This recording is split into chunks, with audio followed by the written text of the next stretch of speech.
ओम मुनित्रयं नमस्कृत्य दुक्तिः परिभाव्य च वैयाकरणसिद्धान्तकौमुदीयं विरच्यते। सर्वेभ्यः श्रोतृभ्यः नमः। अस्माभिः गतपाठे यद्यत् पठितं तद् एकवारं स्मरामः। वयं वैयाकरणसिद्धान्तकौमुदी इत्याख्यस्य ग्रन्थस्य तत्र हलन्तपुल्लिङ्गप्रकरणं पठन्तः स्मः। प्रकरणस्यास्य अस्माकं क्रमे तत्र षट्सप्ततितमः पाठः गतपाठः प्रवृत्तः। अस्मिन् पाठे वयं विद्वस् इति शब्दमादाय सेदिवस् इति शब्दञ्च आदाय चर्चां कृतवन्तः। आदौ तावत् विगते पाठे तत्र वसोः सम्प्रसारणमिति पुरस्कृत्य द्वितीयाविभक्तेः बहुवचने विदुषः इति यद्रूपं साधितं ततः परं तत्र तृतीया विभक्तितः आरभ्य अन्यानि अपि रूपाणि विदुषा, विदुषे, विदुषः, विद्वद्भ्यां विदुषः, विदुषी, विद्वत्सु इत्यादीनि अन्यानि अपि रूपाणि तत्र अस्माभिः साधितानि। किञ्च तत्र नाम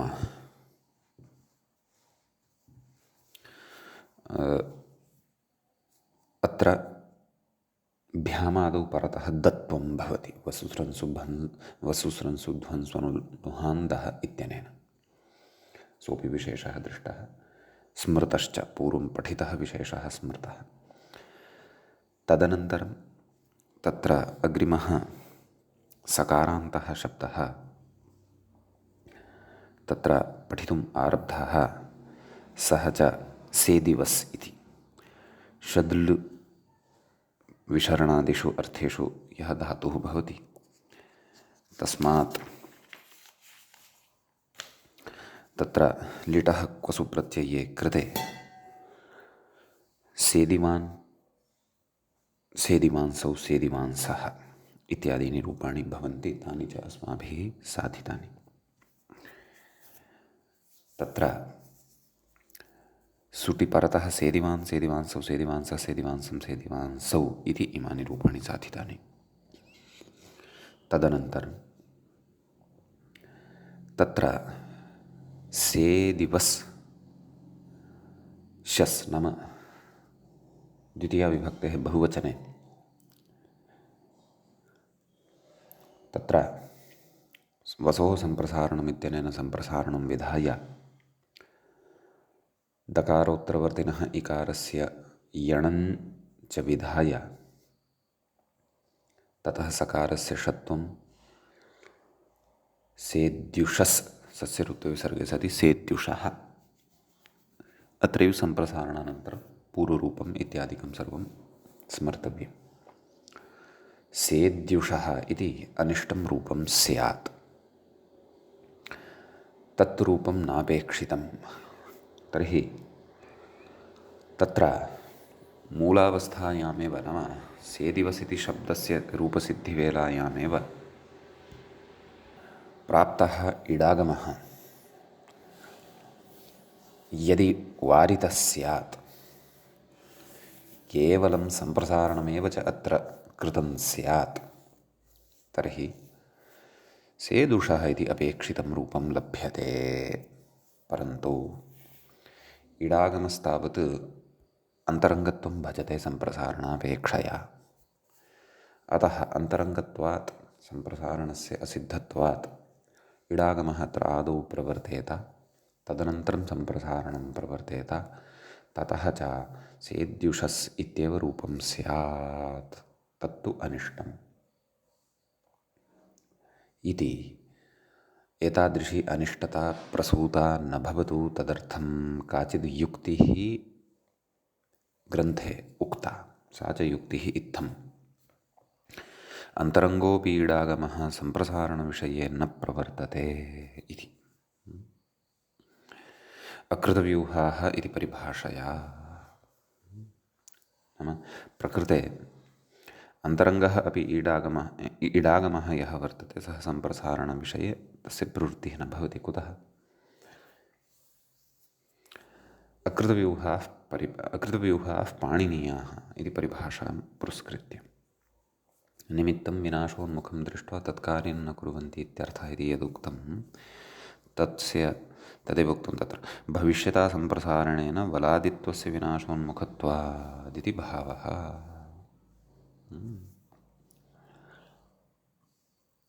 एवं खलु यदि सम्प्रसारणमादौ नाम यदि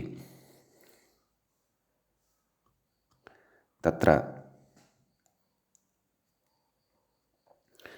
सम्प्रसारणं यदि स्यात् इडागमः अपि स्यात् तर्हि अनिष्टं रूपम् अस्ति। एवं किल किञ्च सम्प्रसारणत्वेन तत्र व्याख्यात्र उक्तं भविष्यता सम्प्रसारणेन वलादित्वस्य विनाशोन्मुखत्वात् नाम सम्प्रसारणद्वारा वलादित्वस्य विनाशः भवति। एवं खलु तस्य विनाशे सति नाम वलादित्वस्य विनाशे सति इडागमः न प्रवर्तते। वलादित्वस्य विनाशः नाम तस्य स्थाने सम्प्रसारणत्वेन उकारः आगच्छति।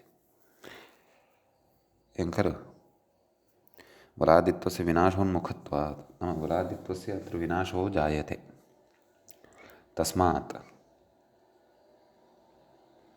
तत्र इडागमः न भवति यतोहि वस्वेकाजात् घसाम् इत्यस्मै अपि वलपरकत्वम् अपेक्षितं भवति इति व्याख्यात्रा तत्र अकृतव्यूहः इत्यस्य अर्थः इत्थं कृतः। यद्यपि तत्र अकृतव्यूहः इत्यस्य अर्थकथनवेलायां परिभाषाप्रकरणे किमुक्तं कः अर्थः उक्तः निमित्तं विनाशोन्मुखं दृष्ट्वा तत्कार्यं न कुर्वन्ति इति। नाम वस्तुतः विनाशोन्मुखता वलादित्वस्य वा अथवा लक्ष्यस्य वा इडागमः अस्ति यदि तर्हि अपि प्रकृते सम्प्रसारणं तु पश्चात् भवति। एवं किल परन्तु पश्चात् वस्तुतः अन्तरङ्गत्वात् इडागमः यदि प्रवृत्तः बहिरङ्गत्वात् अस्य तु असिद्धत्वमेव भवति कस्य सम्प्रसारणस्य। अतः सम्प्रसारणत्वात् तस्य वलादित्वं तु तिष्ठत्येव नैव सम्प्रसारणविधाय तस्य वलादित्वस्य अपायः भवति परन्तु इडागमः बहिरङ्गत्वात् तत्सम्प्रसारणत्वं न पश्यति तन्मते तु वलादिपरकत्वं भवत्येव। अतः इडागमस्य प्रवृत्तिः भवति। अतः इडागमः एव अत्र वार्यते। यद्यपि मूले उक्तं मूले स्पष्टतया सरलतया च उक्तं किम् अन्तरङ्गोऽपि इडागमः सम्प्रसारणविषये न प्रवर्तते तावदेव। केन अकृतव्यूहाः पाणिनीयाः इति परिभाषया नाम इडागमे सति लक्ष्यस्य विनाशः वस्तुतः जायमानः अस्ति। अत्र लक्ष्यं किं सेदुषः इति अपेक्षितं सेद्युषः इति नापेक्षितम् अस्ति। एवं खलु अतः व्याख्यात्रा यथा पङ्क्तिः व्याख्याता वर्तते नाम भविष्यता सम्प्रसारणेन वलादित्वस्य विनाशोन्मुखत्वात् एवं किल परन्तु तत्र परिभाषाप्रकरणे तु साक्षादुक्तं खलु नाम यदि तत्र वयं पश्यामः पश्यन्तु सर्वान्ते तत्र मूले एव उक्तं निमित्तं विनाशोन्मुखं दृष्ट्वा तत्कार्यं न कुर्वन्ति इत्यर्थः। तस्य व्याख्यायामपि तत्र उक्तं व्याख्यात्रा सेदुषः इत्याद्युदाहरणं तच्च शब्दाधिकारे सेदिवस् शब्दनिरूपणावसरे मूले एव स्पष्टी भविष्यति। इयं परिभाषा निर्मूला निष्फला चेति शब्देन्दु परिभाषेन्दुशेखरे स्पष्टम्। एवं किल तत्र परिभाषायाः यः अर्थः उच्यते नाम निमित्तं विनाशोन्मुखं दृष्ट्वा तत्कार्यं न कुर्वन्ति तर्हि विनाशोन्मुखं प्रकृते इडागमः खलु स्यात् मानव यतोहि इडागमे सति लक्ष्यविनाशः वर्तते। लक्ष्यं किं सेदुषः वर्तते सेद्युषः इति नास्ति। अतः यत्तु व्याख्यात्र तत्र मूले व्याख्यायाम् उक्तं भविष्यता सम्प्रसारणेन वलादित्वस्य विनाशोन्मुखत्वात्। सम्प्रसारणं यदि यत्र स्यात् तर्हि वलादित्वस्य वलादित्वस्य विनाशः यदि कृतः, एवं खलु, आम्, तर्हि इडागमः प्रवृत्तः न भविष्यति। कुतः? तस्मै वल्वरकत्वम् अपेक्षितम्। अतएव सम्यगेव उक्तम्। अतएव किमुक्तं मूले, अन्तरङ्गोऽपि इडागमः सम्प्रसारणविषये न प्रवर्तते। यदि तु इडागमः आदौ प्रवृत्तः पश्चात् सम्प्रसारणं कृतं, तस्य तु बहिरङ्गत्वात् असिद्धत्वम् अस्ति एव। अतः निश्चयेन अनिष्टं रूपं लभ्यते। अतः अकृतव्यूहाः पाणिनीयाः इत्यनेन वस्तुतः इडागमः एव आदौ न क्रियते इति भावः। अयमिडागमः अन्तरङ्गः चेदपि न क्रियते इति। ततः अस्य नाम प्रकृतिप्रकारान्तरेण च लक्ष्यसिद्धिः उच्यमाना आसीत् उद्ग्रन्थमादाय। तत्र उक्तं यत् व्याख्यायाः पङ्क्तयः ताः पठ्यन्ते, नाम गतपाठस्य अन्ते याः पङ्क्तयः अस्माभिः लक्षिताः। वस्तुतस्तु प्रथममपि सेदिवस् शब्दादेव सुबुत्पत्तिः अस्तु। तथापि वकारस्य सम्प्रसारणे उत्वे कृते सत्यपि सम्प्रसारणस्य बहिरङ्गत्वेन असिद्धत्वात् लोपो व्योर्वलि इति लोपे सेदुषः इति रूपं सिद्धम् इति काचित् युक्तिः दर्शिता। एतया युक्त्या एव तत्र अकृतव्यूहाः पाणिनीयाः इति परिभाषा नापेक्षिता इति साक्षादुक्तम्। एवं खलु? नाम वकारस्य सम्प्रसारणं क्रियते, तस्य नाम सम्प्रसारणत्वात् उत्वं तत्र लभ्यते। यण् भवतु, इकारस्य यण् भवतु,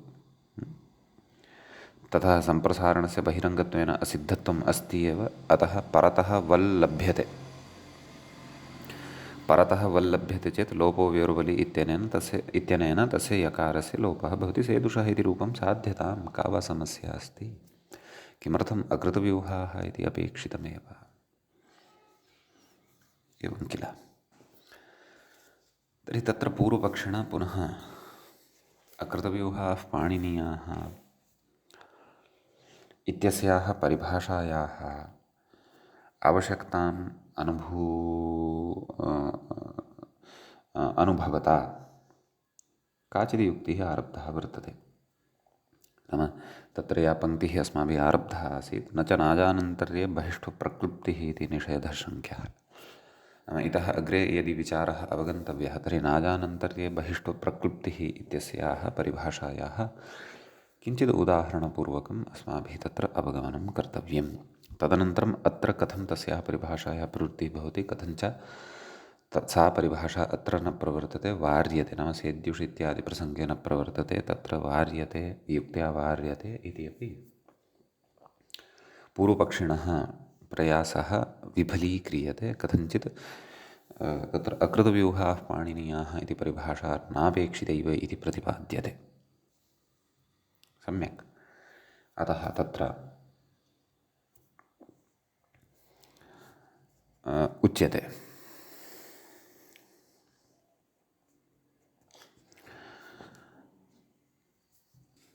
नाम ह्यः गतदिवसे अस्माभिः नादानन्तर्ये बहिष्ठप्रक्लृप्तिः इत्यत्र अस्याः परिभाषायाः प्रयोजनं किमर्थम् इति एकम् उदाहरणं स्वीकृतमासीत्, अक्षद्यूः इति।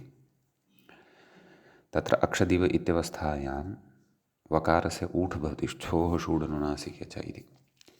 सः ऊठ् यणः दृष्टौ असिद्धः भवति। असिद्धः अस्ति यदि तर्हि अक्षदिव इत्यत्र दकारोत्तरवर्ती यः इकारः वर्तते तस्य स्थाने यण् न स्यात्। यण् यदि न स्यात् तर्हि अक्षद्यु सस्य सुप्रत्ययः सस्य रुत्तविसर्गे सति अक्षद्यूः इति रूपं सिद्धं न स्यात्। तत्र ऊठ् यः वर्तते सः बहिरङ्गः सन्नपि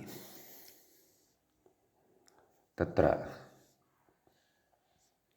सिद्धत्वं न प्राप्नुयात्, सिद्धत्वमेव प्राप्नुयात्, तदर्थं नाजानन्तर्य बहिष्टो प्रक्लुप्तिः इति परिभाषा उच्यते इति एतावता अस्माभिः तत्र विचारितं। परिभाषायाः अर्थः तु कः तत्तु द्रष्टव्यं वर्तते। सम्यक्। एतावान् विषयः अस्माभिः गते पाठे पठितः। अयञ्च 76तमः पाठः अस्माकं क्रमे तत्र सम्पन्नः अभूत्। अधुना तावत् हलन्तपुल्लिङ्गप्रकरणस्यास्य अस्माकं क्रमे 77तमः पाठः आरब्धः भवति। आम्, तर्हि अस्मिन् पाठे आदौ तु वयं नाजानन्तर्य बहिष्टो प्रक्लुप्तिः इति परिभाषा या वर्तते तां परिभाषाम् अवगन्तुं यत्नं कुर्मः। परिभाषायाः आदौ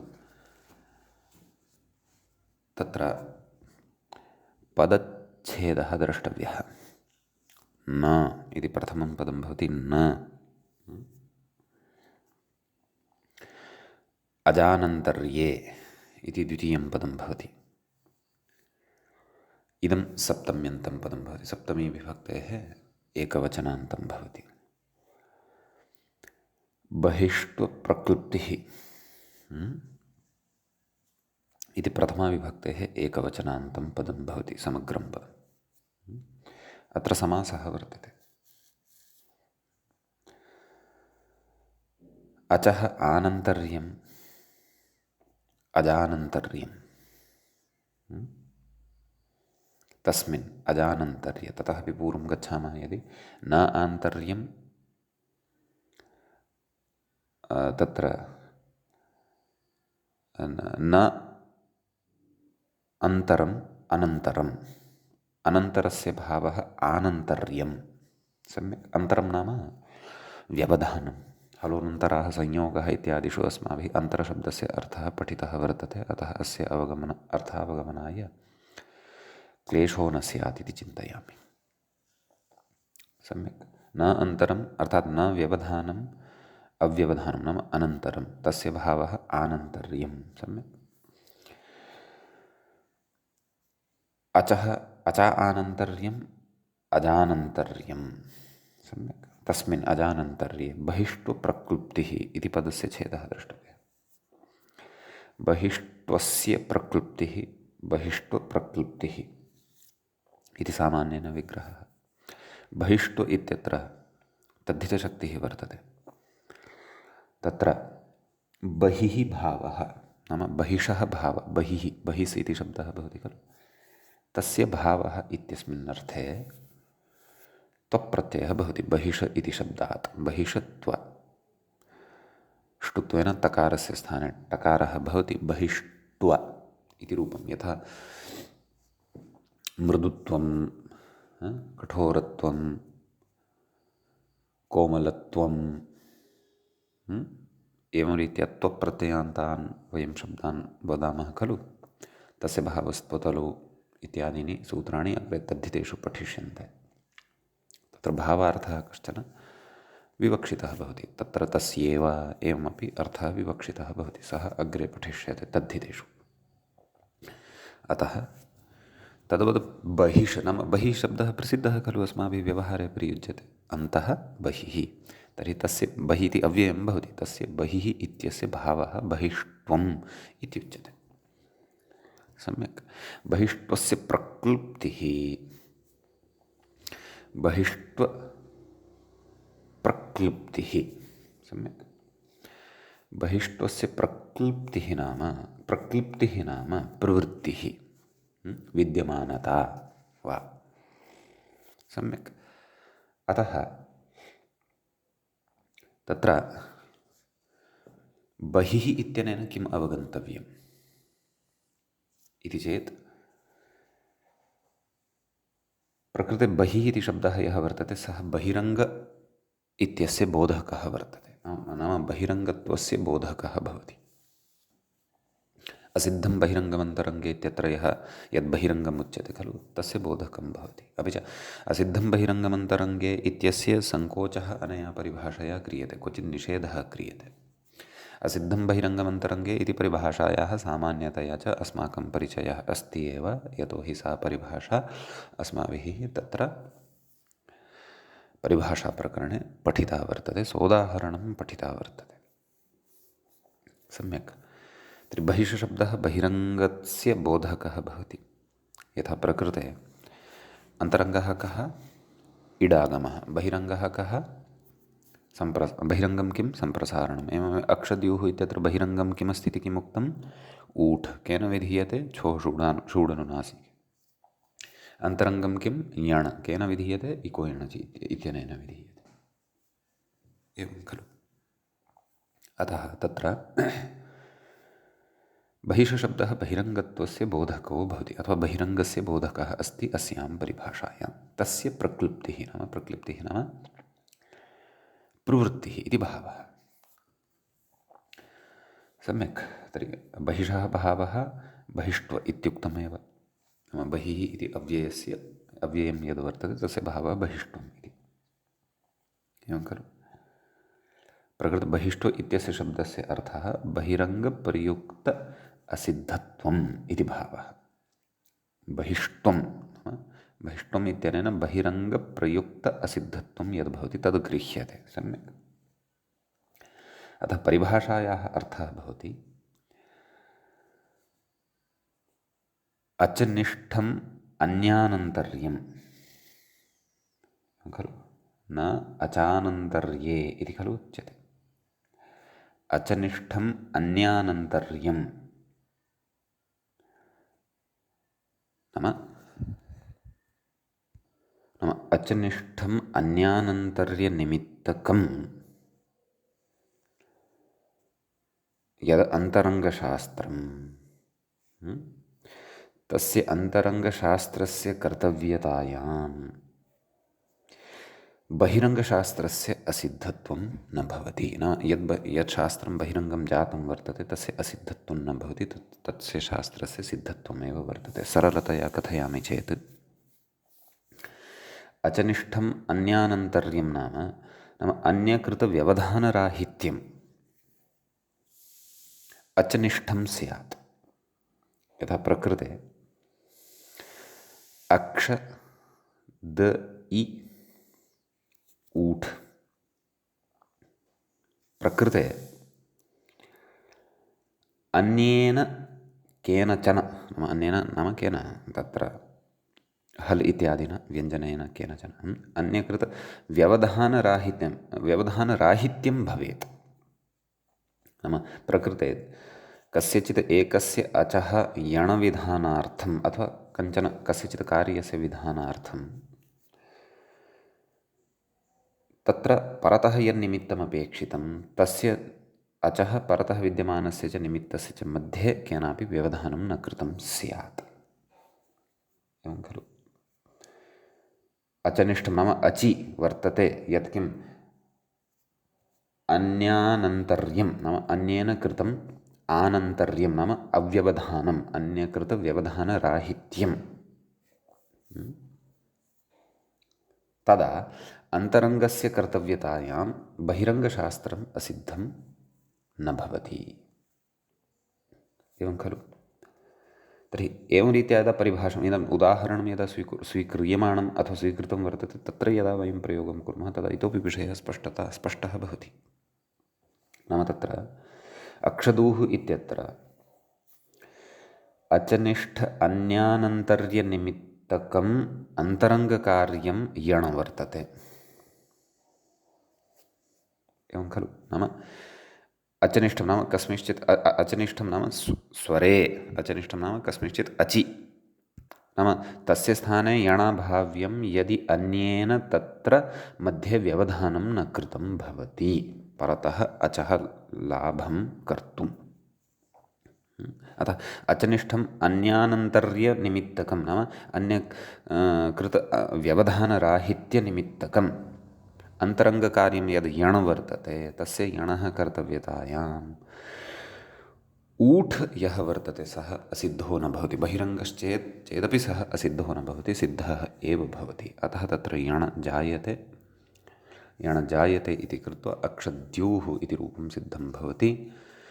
नाजानन्तर्ये बहिष्त्वप्रक्लुप्तिः नाम असिद्धं न इत्यनेन तत्र किं गृह्यते? असिद्धं न भवति। असिद्धमिति कुतः आगच्छति? नाम असिद्धं बहिरङ्गमन्तरङ्गे इति परिभाषा तत्र इतः पूर्वं विचार्यते परिभाषेन्दुशेखरादिग्रन्थेषु अथवा महाभाष्यादिषु। तस्याः एव सङ्कोचनिमित्तम् एषा परिभाषा उच्यते। नाम भोः यत्र अजानन्तर्ये नाम कस्यचित् कार्यस्य विधानं यणादिविधानं कर्तव्यं भवति, तत्र ततः परतः विद्यमानस्य अपरस्य अचः तस्य अचः च मध्ये केनापि व्यवधानं यदि न कृतं भवति तदा बहिष्टुप्रक्लुप्तिः। एवं खलु?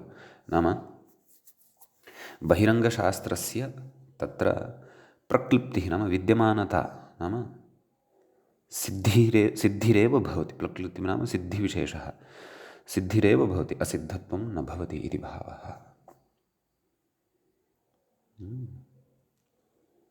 अतः परतः ऊठ् सिद्धः भवति, अक्षद्योः इति रूपं सिद्धं भवति इति परिभाषायाः अर्थः, प्रयोजनञ्च।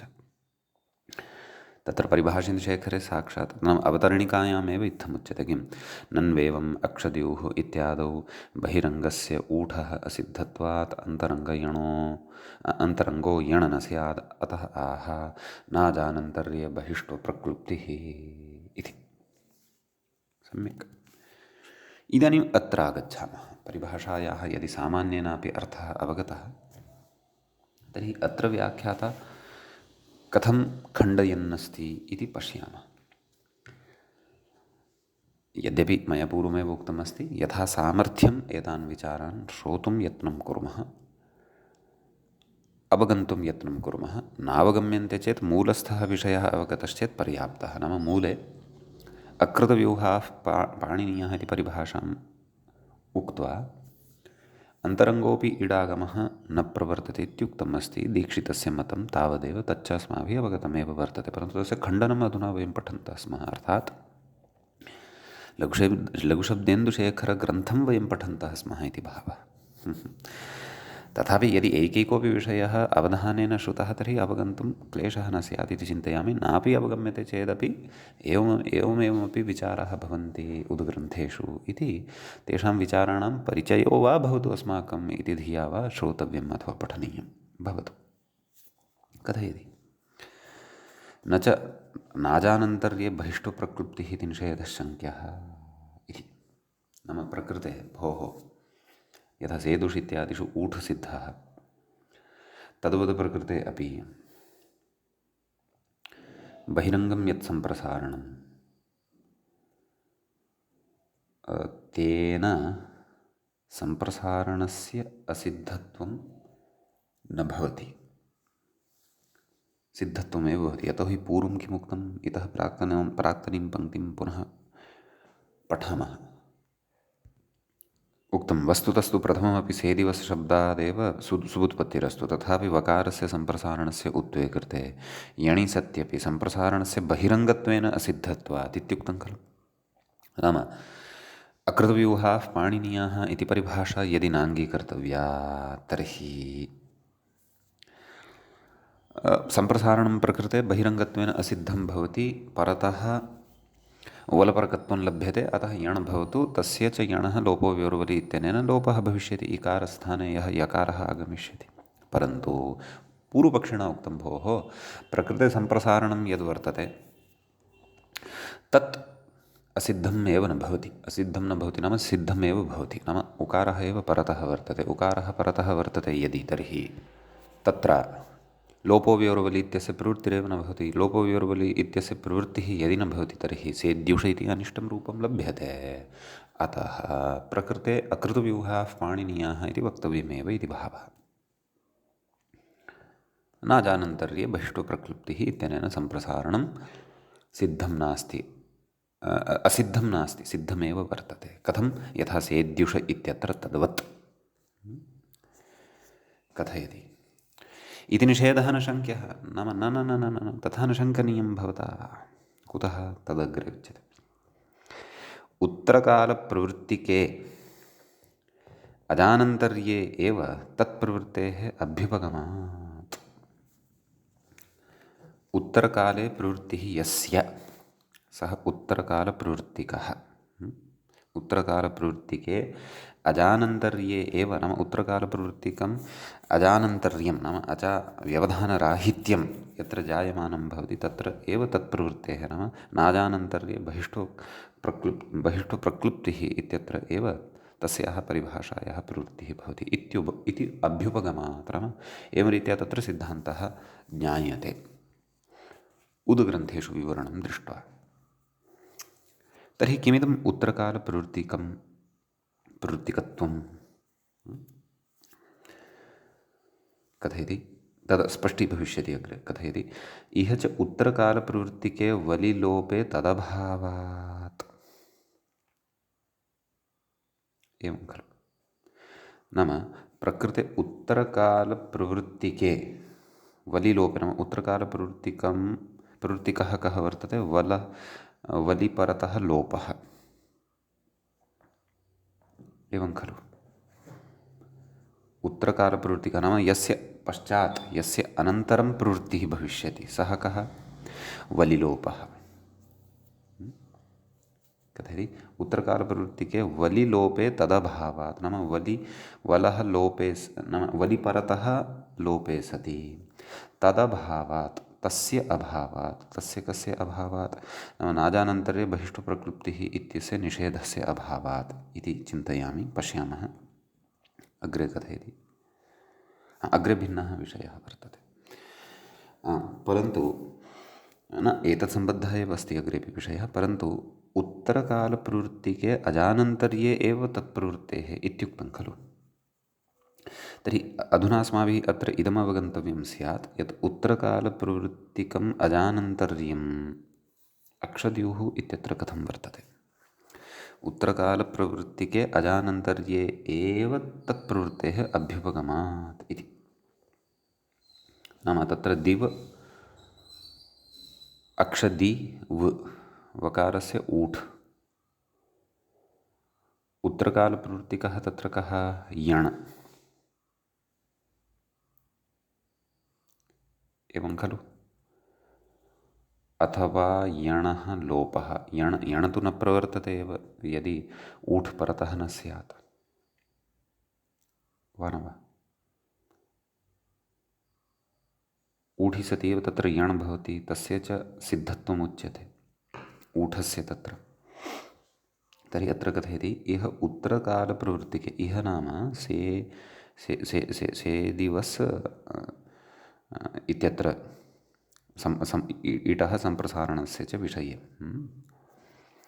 उत्तरकालप्रवृत्तिके वलिलोपे। तर्हि उत्तरकालप्रवृत्तिकः अत्र लोपः उच्यमानः वर्तते नाम पश्चात् यः भवति केन लोपो विरोधि वलिलोपे नाम वलिपरतः लोपः क्रियते कस्य यकारस्य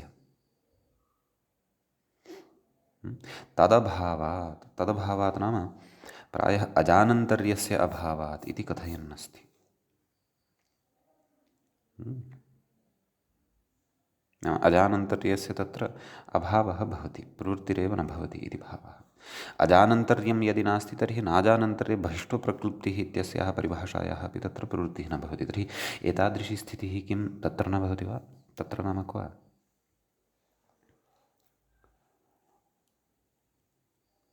अक्षद्यूः इत्यत्र न भवति वा। दि व तस्य ऊठ् क्रियते उ इ उ इति एवं खलु। तर्हि तत्र तु ऊठ् सिद्धः भवति यथा तत्र ऊठ् सिद्धः वर्तते तद्वत् प्रकृते सम्प्रसारणं सिद्धं नास्ति एवं सम्प्रसारणम् असिद्धम् एव वर्तते इत्युच्यते। अतः वलप्रकत्वं लभ्यते वलप्रकत्वे लोपः भवति एवं किल। तत्र कारणमिदमेव उक्तं किम् उत्तरकालप्रवृत्तिके अजानन्तर्ये एव तत्प्रवृत्तेरभ्युपगमात् इति। वस्तुतः अस्मिन् समाधाने किञ्चित् नाम उभयत्र साम्यमिव दृश्यते मम अवगमनानुसारम् उक्तं खलु पश्यन्तु नाम अयं निषेधः न शङ्क्यः इति तु उक्तं परन्तु समाधानं किमुक्तं पश्यन्तु उत्तरकालप्रवृत्तिके अजानन्तर्ये एव तत्प्रवृत्तेः अभ्युपगमात् नाम तत्प्रवृत्तेः कस्य प्रवृत्तेः नाजानन्तरे बहिष्टो प्रक्लुप्तिः इत्यस्य क्व प्रवृत्तिः भवति चेत् उत्तरकालप्रवृत्तिके अजानन्तर्ये एव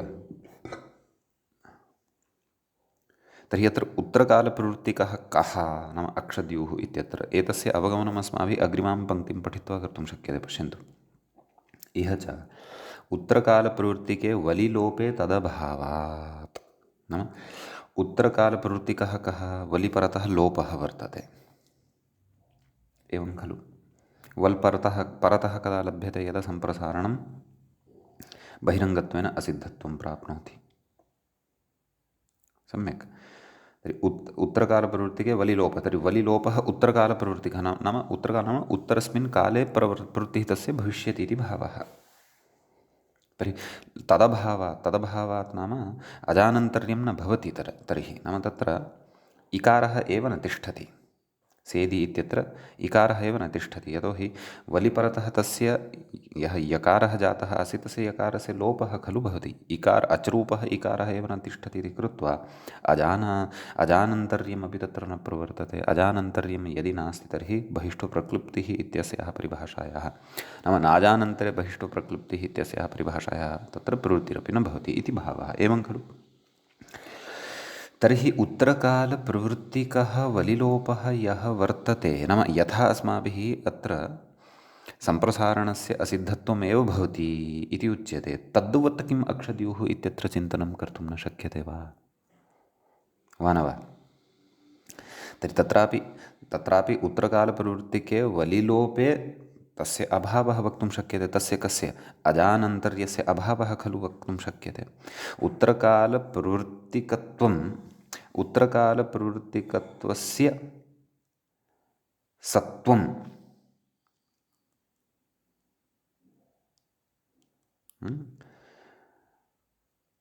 तत्र अक्षद्युः इत्यत्रापि वर्तते यतोहि उक्तं खलु उत्तरकालप्रवृत्तिके अजानन्तर्ये एव तत्प्रवृत्तेः इति उच्यते तर्हि उत्तरकालप्रवृत्तिकम् अजानन्तर्यम् अत्र वर्तते क्व अक्षद्युः इत्यादिषु वर्तते अतः एव तत्र नाजानन्तर्ये बहिष्टो प्रक्लुप्तिः इत्यस्य प्रवृत्तिः भवति प्रकृते तु उत्तरकालप्रवृत्तिकत्वं नास्ति तथा अवगन्तव्यं वा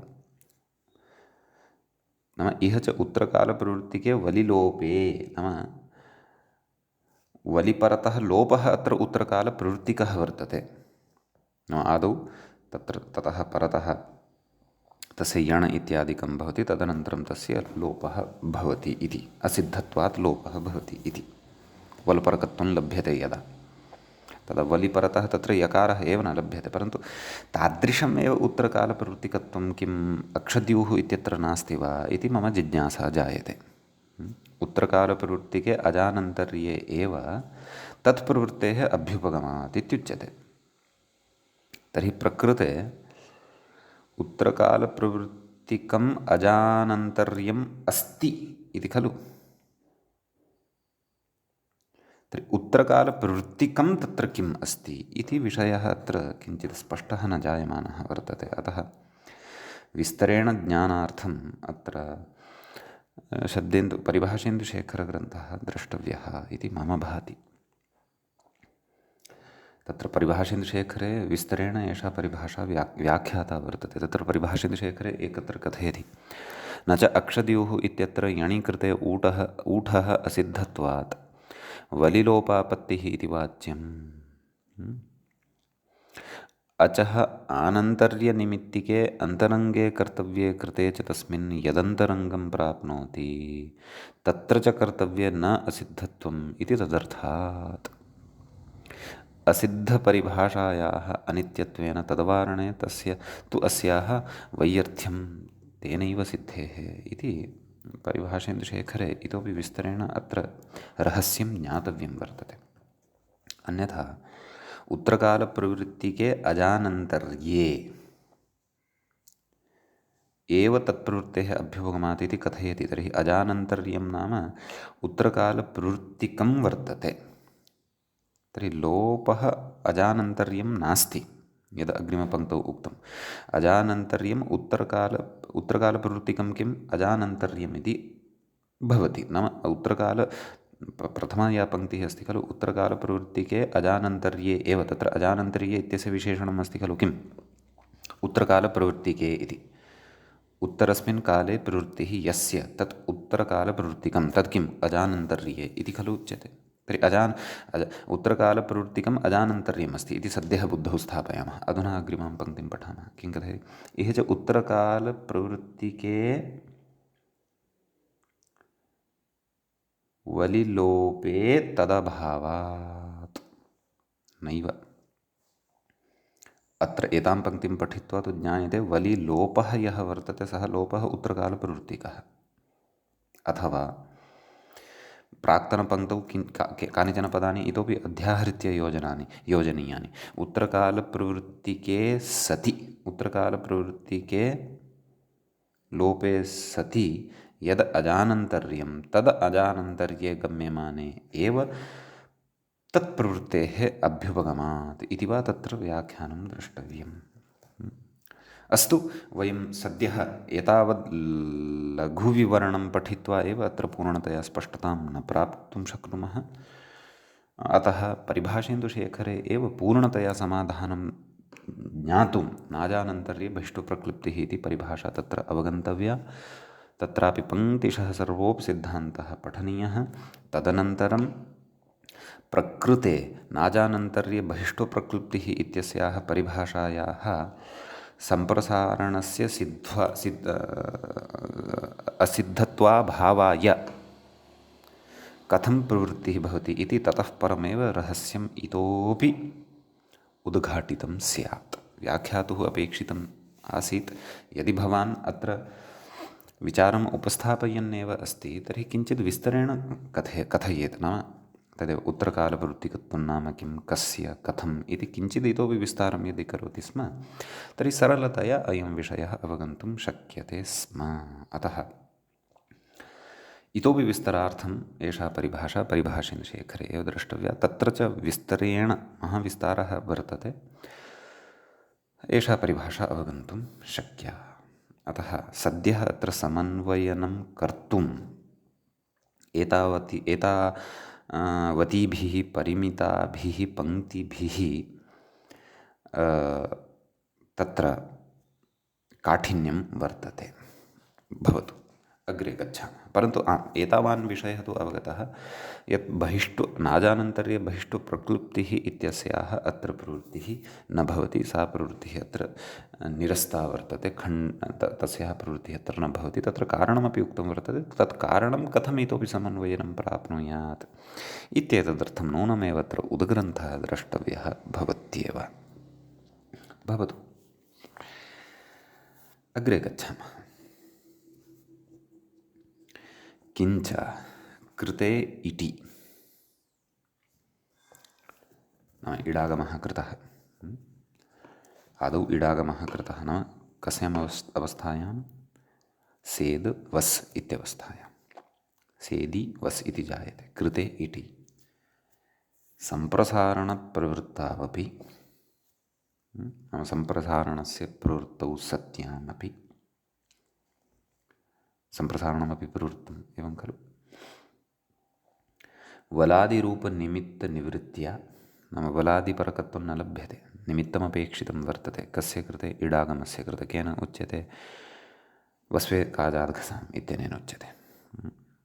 वलादित्वरूपनिमित्तनिवृत्त्या नाम सम्प्रसारणं यदि कृतं तर्हि वलादिपरकत्वं न लभ्यते खलु। इटः निवृत्तौ नाम वलादिपरकत्वं यदि नास्ति तर्हि इटपि निवृत्तः भवति। सेदुषः इति निर्बाधं नाम सेदुषः इति रूपं भवितुमेव अर्हति। एवं खलु। कुतः निमित्तापाये नैमित्तिकस्याप्यपायः इति न्यायात्। यदि बलपरकत्वमेव नास्ति, एवं खलु, यदि नाजानन्तर्ये इति यत्र प्रवर्तते इत्यपि कोऽपि कथयति, सम्प्रसारणं सिद्धमेव अस्ति इति यदि कथयति, भवान् यदि एतं मतमपि अत्र उपस्थापयन्नस्ति, गतप्रसङ्गेन सम्बन्धः अस्ति अस्याः पङ्क्तेः। नाजानन्तरे बहिष्टुप्रक्लिप्तिः इत्यनेन सम्प्रसारणं सिद्धम् अस्ति इति यदि भवान् कथयन्नस्ति, तर्हि तु बलपरकत्वमेव न स्थितं भोः। तर्हि तु सम्प्रसारणात् परं तत्र उकारः आगतः। उकारः च वस्वेकाजादघसाम् इत्यस्मै निमित्तं न भवति, नाम बलपरकत्वं न लभ्यते इति कृत्वा इटपि ततः निवर्तनीयः। एवं खलु, कुतः निमित्तमेव नास्ति, निमित्तापाये नैमित्तिकस्याप्यपायः, निमित्तमेव नास्ति तर्हि नैमित्तिकमपि कुतः न स्थातुं शक्नोति सूत्रः इति भावः। एवं खलु। अग्रे उच्यते किञ्च पदावधिकान्वाख्याने अपि, पूर्वम् उक्तमासीत् खलु, पश्यन्तु, सा पङ्क्तिः अन्वेष्टव्या। न च शसि, गतपाठे पङ्क्तिं पश्यतु, न च शसि भविष्यति भविष्यत् सम्प्रसारणकार्ये रूपं पर्यालोच्य पूर्वमेव इट न प्रवर्तते पदावधिक अन्वाख्यान अभ्युपगमात् इति वाच्यम्। एवञ्च बहिर्भूत नाम पदावधिक अन्वाख्यानं नाम समग्रस्य पदस्य अवधिं दृष्ट्वा तत्र विद्यमानानि सर्वाणि कार्याणि विधाय सर्वेषामपि तत्र कार्याणाम् अथवा विधीनां प्रवृत्तिः भवतु, अतः इडागमः प्रकृते अन्तरङ्गत्वात् प्रवर्तते एव इति यदुक्तं खलु, तद्विषये किञ्चित् कथयन्नस्ति। पश्यामः किं कथयन्नस्ति। कथयति किञ्च पदावधिक अन्वाख्याने अपि सेद्वस् अस् इति स्थिते इट् सम्प्रसारणयोः प्राप्तौ, नाम इडपि प्राप्तः सम्प्रसारणमपि प्राप्तं,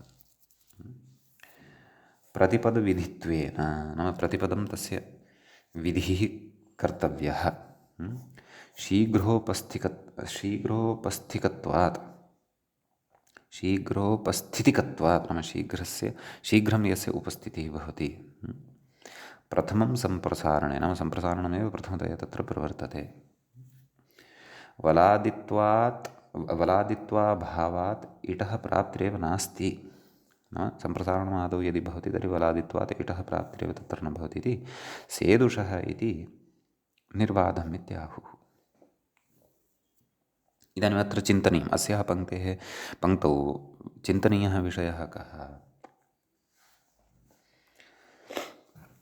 नाम शीघ्रोपस्थितिकत्वं कथं भवति सम्प्रसारणस्य।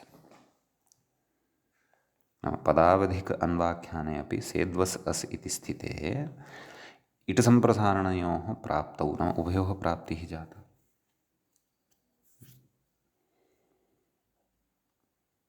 अपि च इट् वयं जानीमः सप्तमाध्यायस्य द्वितीयपादस्य षट्सप्ततितमं सूत्रं भवति, सम्प्रसारणं षष्ठं सूत्रं भवति, षष्ठाध्यायस्य चतुर्थस्य पादस्य 31अधिकशततमं सूत्रं भवति।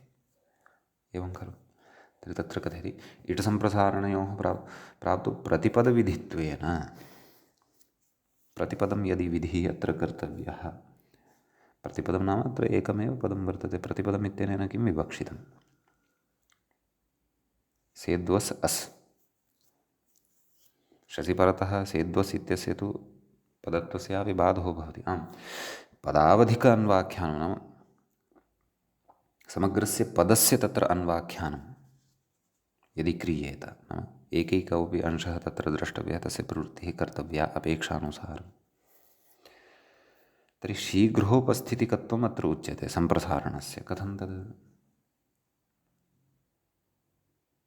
अष्टाध्याय्याः क्रमस्तु नाश्रीयते खलु, तत्र तु नाम शीघ्रोपस्थितिकत्वाय अष्टाध्याय्यां प्रथमतया यत् सूत्रं पठितं तस्य शीघ्रतया उपस्थितिः भवति इति तु वक्तुं न शक्नुमः। तादृशः नियमः अस्माभिः न कोऽपि पठितः वा न वा।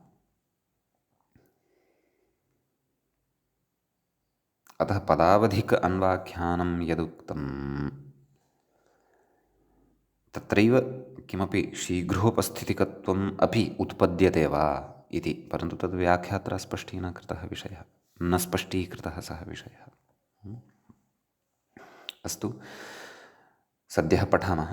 शीघ्रोपस्थितिकत्वात् प्रथमं सम्प्रसारणे वलादित्वाभावात् इटः प्राप्तिरेव नास्ति। नाम प्रथमतया सम्प्रसारणं क्रियते, सम्प्रसारणमेव अत्र शीघ्रतया उपस्थितं भवति।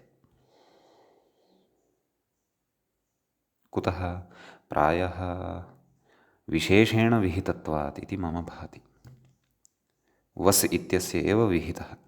वस्वेकाजादघसाम् इत्यनेनापि यद्यपि वस् इत्यस्यापि इडागमः, वसं निमित्तीकृत्यापि यद्यपि इडागमः उक्तः एव खलु वर्तते।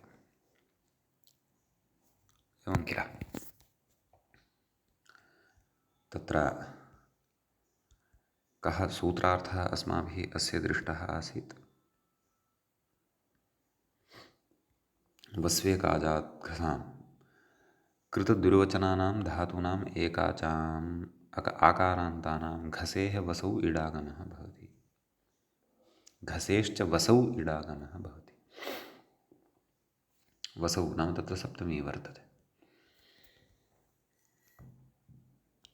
इत्युच्यते। तर्हि वस्वेकाजादघसाम् इत्यस्य कृते अपि वसु परतः अपेक्षितं।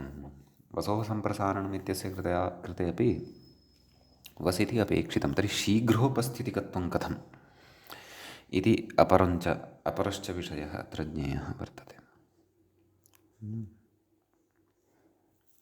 सेद्वस् अस् इति स्थिते इट् सम्प्रसारणयोः प्राप्तयोः प्रतिपदविधित्वेन प्रतिपदं यदा विधिः क्रियते इत्युच्यते खलु। पदं पदं प्रति प्रतिपदम्, एवं खलु।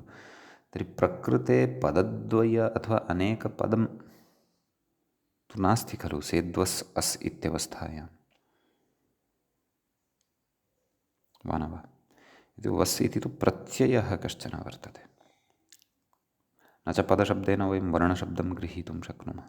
अतः इदमपि रहस्यमेव अस्ति सद्यः जातम् अत्र, यत् शीघ्रोपस्थितिकत्वं यद्यपि कारणम् उक्तवान्, किम् इट् सम्प्रसारणयोः प्राप्तौ प्रतिपदविधित्वेन शीघ्रोपस्थितिकत्वात्, एवं खलु। तर्हि प्रतिपदविधित्वं प्रकृते कथं निर्धारणीयम् इत्येकं रहस्यं। पुनः प्रतिपदविधित्वं पुरस्कृत्य शीघ्रोपस्थितिकत्वं वसोः सम्प्रसारणम् इत्यस्य एव भवति इति च अपरं रहस्यम् अपि अत्र कदाचित् उद्ग्रन्थे स्फुटीभवितुम् अर्हति इति चिन्तयामि। अस्तु, तर्हि किं कथयन्नस्ति? प्रथमं सम्प्रसारणे वलादित्वाभावात् इटः प्राप्तिरेव नास्ति इति सेदुषः इति निर्बाधमित्याहुः। सेदुषः इति प्रयोगः तत्र निर्बाधो भवति इति उच्यते, इति आहुः इति कथयन्ति इति भावः। सम्यक्। इति सन्ति केचन विशेषाः। अग्रे यद्यपि नागेशेन इदं खण्डनं कृतं वर्तते, नागेशः अवगन्तव्यो नाम महान् तत्र परिश्रमः अपेक्षितः भवति। अतः इतोपि विस्तारार्थं वयम् एतं प्रसङ्गम् अत्र शब्देन्दुशेखरग्रन्थे अपि यदि पश्यामः, कदाचित् तत्रत्यः विषयः तत्रत्यं ग्रन्थं पठित्वापि तत्रत्यानि व्याख्यानानि विस्तरेण पठित्वापि एते विचाराः अवगन्तुं शक्येरन् पूर्णतया। तथापि व्याख्यात्रा लाघवेन प्रयुक्तं तस्य भाषया अपि अस्माभिः यथामति इदं तु ज्ञातं यत् काभिश्चित् युक्तिभिः प्रकृते अकृतव्यूहाः पाणिनीयाः इत्यस्याः परिभाषायाः सर्वात्मना खण्डनं कृतं वर्तते इत्याहुः। आहुः नाम तदेव शब्देन्दुशेखरादिषु इदम् उक्तं वर्तते। तच्च व्याख्यात्रा पूर्वमपि पुनः पुनः स्मारितमेव वर्तते। सद्यः अत्र शेखरे किमुक्तम् इति एकवारं दृष्टिपातः कर्तुम् इष्यते मया। शेखरे नाम शब्देन्दुशेखरे इत्यर्थः। सत्यं मित्राणि, अहं यदा शेखरं पश्यन्नस्मि तदा तत्रत्यं विवरणम् आदाय विषयः स्पष्टतां गच्छन्नस्ति। एकवारम् अवधानेन श्रूयताम्। अकृतेति इतः अग्रे शब्देन्दुशेखर नाम लघुशब्देन्दुशेखरे कथयन् अस्ति नागेशः। तत्र कथयति परे तु पदावधिके नाम परे अन्ये केचन विद्वांसः इति भावः। परे तु पदावधिके अन्वाख्याने स अद् व स अस् अर्थात् सद् वस् अस् सद् इति धातुः वस् इति प्रत्ययः अस् इति शस् प्रत्ययस्य अवशिष्टः भागः सद् वस् अस् इति स्थिते इट् सम्प्रसारणयोः प्राप्तौ प्रतिपदविधित्वेन शीघ्रोपस्थितिकत्वात् तदेव अत्रत्याः एव पङ्क्तयः बालमनोरमायां सन्ति। पूर्वं सम्प्रसारणे वलादित्वा भावात् इटः प्राप्तिरेव न इति सेदुषः इत्यादि सिद्धिः इति अकृतव्यूहपरिभाषा निष्फला इति कथयन्ति केचन। तत्र कथयन्तु मुख्यः विषयः अग्रे अस्ति। लक्ष्यानुरोधः तत्र पदावधिकम् एव अन्वाख्यानम् इत्याहुः। नाम लक्ष्यानुरोधेन एव अत्र पदावधिकम् अन्वाख्यानं स्वीकर्तव्यं। नाम पदावधिकम् अन्वाख्यानं नाम तत्र यल्लक्ष्यं वर्तते तल्लक्ष्यानुसारं तस्मिन् निष्पाद्यमाने पदे स्व आनुकूल्यानुसारं कस्य प्रवृत्तिः आदौ कर्तव्या। अतः लक्ष्यं पुरस्कृत्य एव प्रकृते शीघ्रोपस्थितिकत्वं वसोः सम्प्रसारणम् इत्यस्य तत्र वक्तव्यम्। एवं खलु इति किञ्चित् शब्देन्दुशेखरग्रन्थं दृष्ट्वा अत्र स्फुटी भवति। इतोपि विस्तरेण शब्देन्दुशेखरस्यापि व्याख्याः यदि वयं पश्यामः तत्र इतोपि विषयः स्पष्टतां गच्छेत् इति अहं चिन्तयामि। तथापि व्याख्यातुः कृते धन्यवादाः वर्तन्ते। तेन एवं रीत्या किञ्चित् मन्दं कृत्वा अस्माकं बुद्धौ तत्र उद्ग्रन्थानामपि बीजारोपणं क्रियते। परन्तु नाजानन्तर्ये इत्यस्य अप्रवृत्तौ यत् कारणद्वयम् उक्तं तस्य तु स्पष्टतया परिज्ञानाय अस्माभिः परिभाषेन्दुशेखरः इत्याख्यः ग्रन्थः एव आलोडनीयः स्यात्। एवं खलु। यद्यपि अक्षद्युः इत्यत्र नाजानन्तरे इत्यस्याः परिभाषायाः प्रवृत्तिः भवति, परन्तु प्रकृते प्रवृत्तिः न भवति इति यः विचारः व्याख्यात्रा उक्तः वर्तते तस्य विचारस्य परिभाषेन्दुशेखरे क्व चर्चा कृता वर्तते इति तु एकवारं तत्रत्यः विषयः अपि द्रष्टव्यः स्यादेव। अतः नाजानन्तर्ये इत्यस्याः अप्रवृत्त्यर्थं प्रकृते अस्यां व्याख्यायाम् उक्तं विवरणं पर्याप्तं न स्यात् इति मम मतिः। अतः नूनमेव उद्ग्रन्थे एव अयं विचारः कर्तव्यः। सम्यक्। एवञ्च एतावता विवरणेन तत्र अकृतव्यूहाः पाणिनीयः इति परिभाषा निष्फला नाम नापेक्षिता इति यद्यपि अस्माभिः यथा सामर्थ्यं श्रुतं नागेशोऽपि दृष्टः। यद्यपि नागेशेनापि स्वयं साक्षात् वैखर्यानोक्तं नाम एषा निष्फला इति। परे तु इत्युक्ता आरब्धवान् न केचन विद्वांसः तथा कथयन्ति इति भावः। सम्यक्। एवञ्च द्वितीयाविभक्तौ एव अद्यापि अस्माकम् अत्र विचारः प्रवृत्तः। यद्यपि सम्प्रसारण इडसम्बद्धः इडागमसम्प्रसारणसम्बद्धः अयं विचारः सेदिवस् इति शब्दस्य अन्येषु अपि प्रयोगेषु भवत्येव। तत्र अयं विचारः सर्वोपि इत्थमेव अवगन्तव्यः। परन्तु मूलस्य तु अभिप्रायः अस्माभिः अत्र स्फुटीकृतः एव। सम्यक्। सद्यः अद्यतनपाठः अत्रैव उपसंह्रियते। सेदिवस् इति शब्दस्य अन्यानि रूपाणि आदाय वयम् अग्रिमे पाठे उपस्थिताः भवामः। अत्रैव मङ्गलं कुर्मः। मुनित्रयं नमस्कृत्य तदुक्तिः परिभाव्य च वैयाकरणसिद्धान्तकौमुदीयं विरच्यते एवञ्च हलन्तपुल्लिङ्गप्रकरणस्यास्य अस्माकं क्रमे एषः सप्तसप्ततितमः पाठः सम्पन्नताङ्गतः। नमः सर्वेभ्यः श्रोतृभ्यः।